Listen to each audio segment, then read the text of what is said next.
ni gima nochakore miluongo ni Korusoin Dam madhi ran e budget ma 19 billion ene maka koro timore to weche mag oula mamuomo nyando dhi rumo. Kanyo ker odhi China kendo nyineno kodhi gi chairperson mar Energy Senate Dr. Oburu Odinga ma en senator Masiaya nyo gi yudo pesa makonyo dams adek. Pesa manyo giseduogo godo already en billion 36 manyo giseduogo godo chuth gin kode.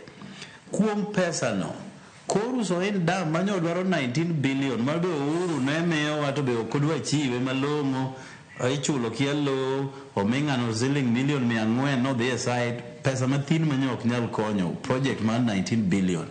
Ruto nyo osemiyo wa 12 billion madhi Korusoin Dam. Wadong gabiriyo kende 2 financial years kata ka koro ni time gi GOK to watieko wach mar dam mathagowa.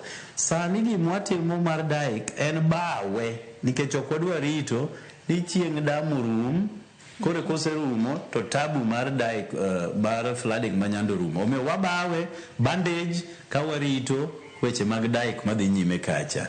Agombo yiena chaka wachi ni Samuel osekodi ni Awasi Katito road mose chando wa higni gi te. Nyo mi million 300 midhi chagodo tich madhi timonwa kilometers 6. Kilomita ka kilomita e Kenya ka budget masani kao million 50. Ome already waseyudo kilometers 6 out of a road